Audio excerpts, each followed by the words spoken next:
What makes a battle? This is what it takes to make a battle.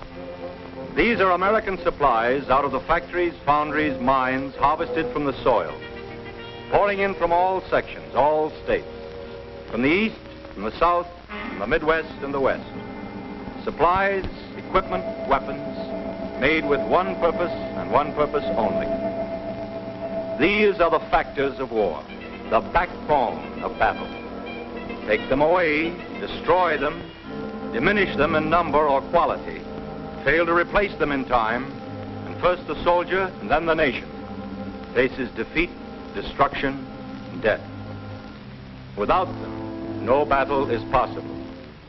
You, the millions of workers, men and women, young and old, high school kids and grandmothers, Democrats and Republicans, Protestants, Catholics and Jews, white and colored, you who make them know their purpose. Give them to our fighting men and you give them the overwhelming power of the world's greatest industrial democracy. The power we are now using to rid the world of the Nazis. The power that will break the empire that produced the Jap executioners and murderers. Here we are combat loading our transport.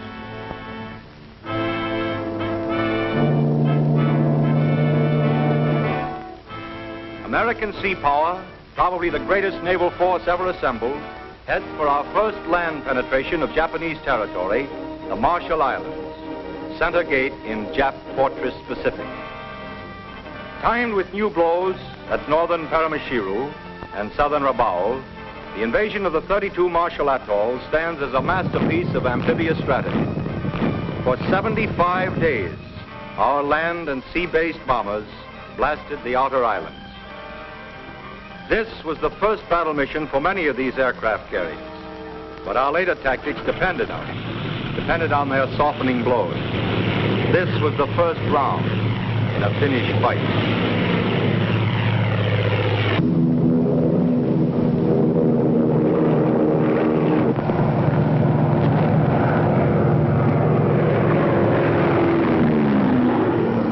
Remember the look of those Jap hangars? You'll see them again later.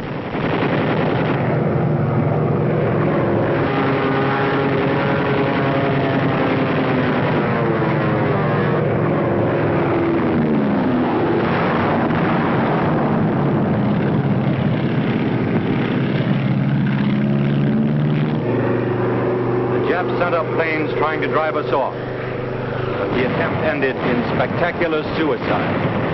Like this.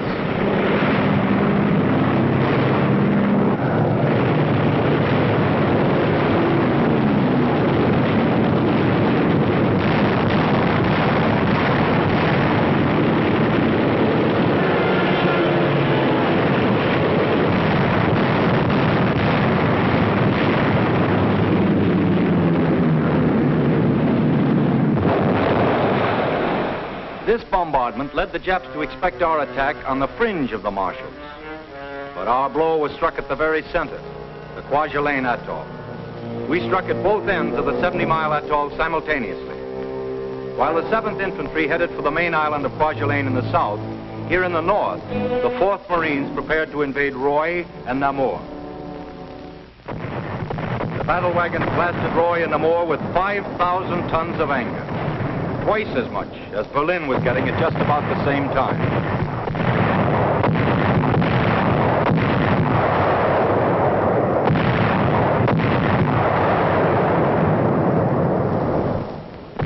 The men climbed down to the assault craft and wait for the signal for H-hour. There it is.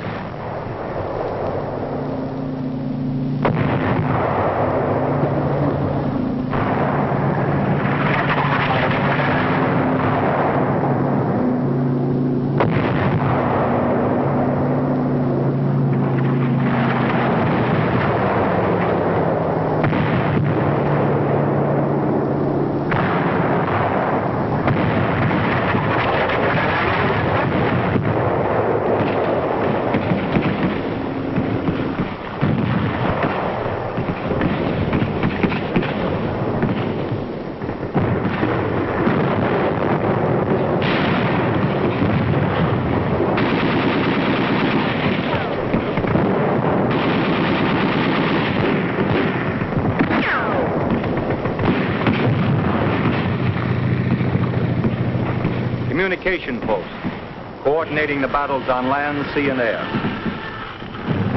They started straight in, covering their advance with mortar fire. On a half-mile-wide coral island, there's no room for complicated tactics and flanking movements. There's just infighting, shell hole hopping across flat, empty sand with no cover. Each man fights his own war against the Japs, hidden out there somewhere in the rubble.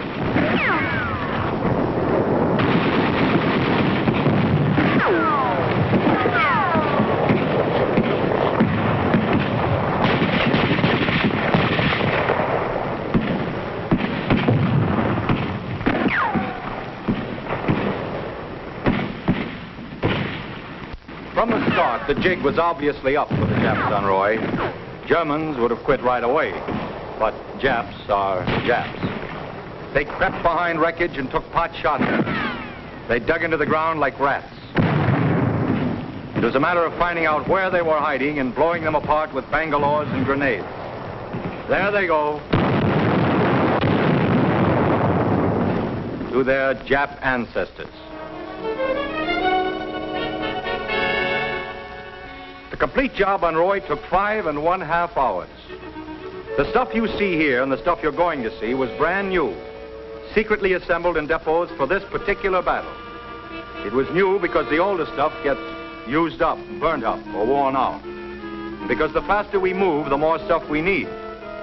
Each success leads to another and larger battle which cannot be won, cannot even be launched, until the mountains of equipment earmarked for it are actually at dockside.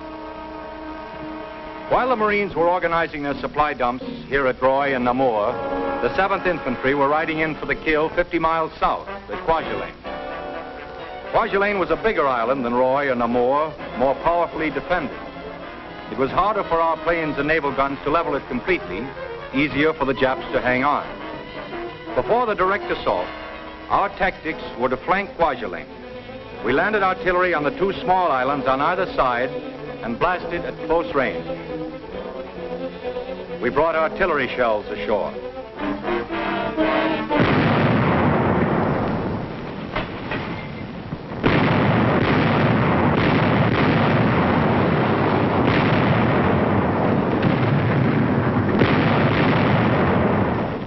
It took only a few moments of firing to empty these shell cases.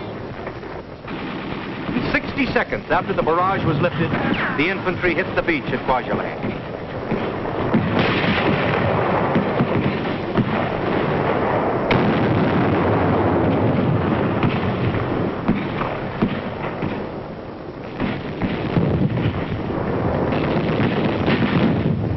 One more Jap pillbox.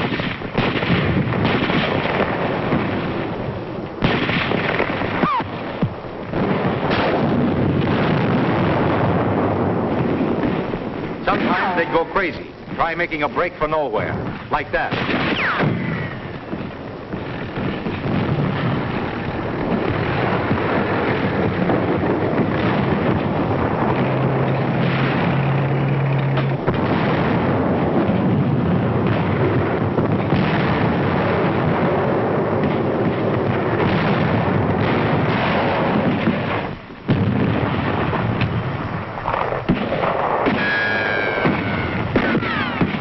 It was the same kind of dirty business, smoking and burning and blasting them out dead or alive.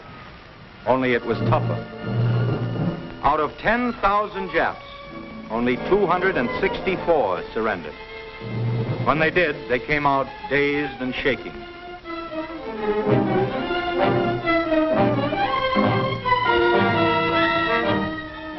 This Jap made signs indicating that there were 10 other Imperial Marines still living in that pillbox.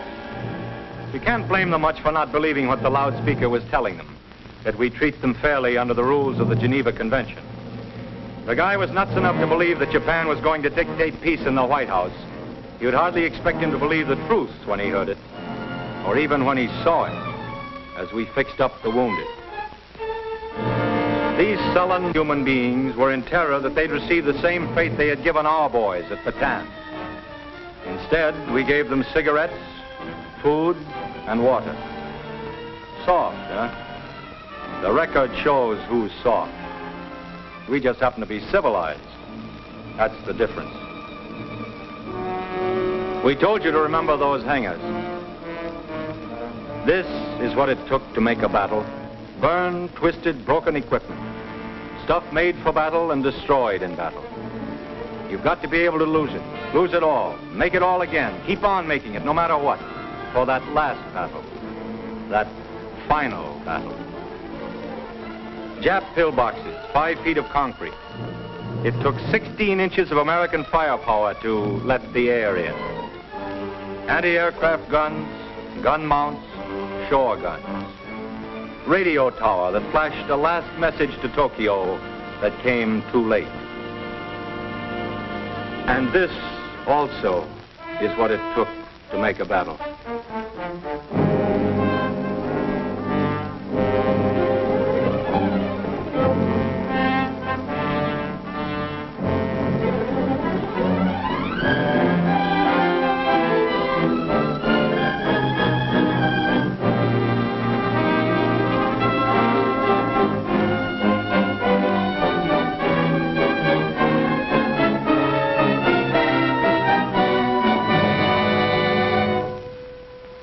And this.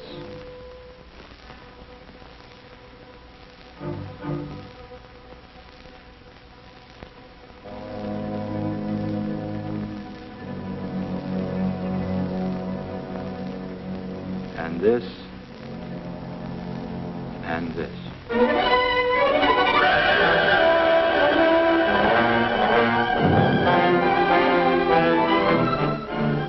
But none of these men will be forgotten. This American will not go to his grave on Kwajalein unidentified. He'll be remembered, too.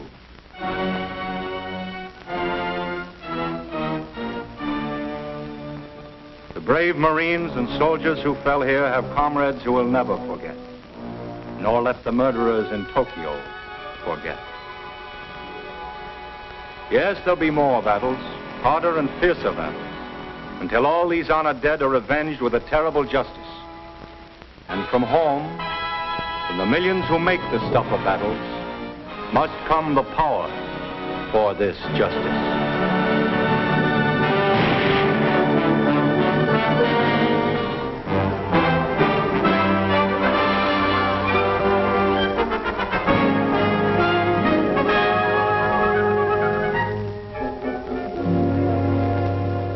In moments of crisis involving the safety of our native land, the American people have invariably rallied against the danger with courage, faith, and resolution.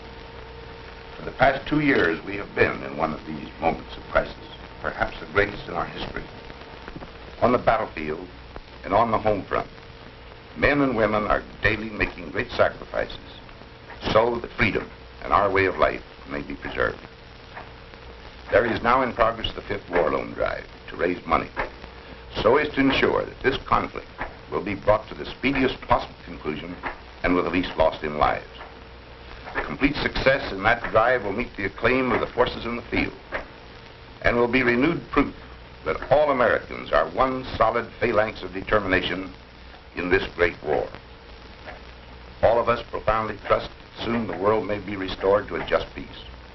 Until we can, with God's help, bring about that happy realization of our dreams, each of us must seek incessantly for ways and means by which the value of our services to our country may be enhanced. Right now, we can do so by buying bonds. Let's make this particular victory a quick and decisive one.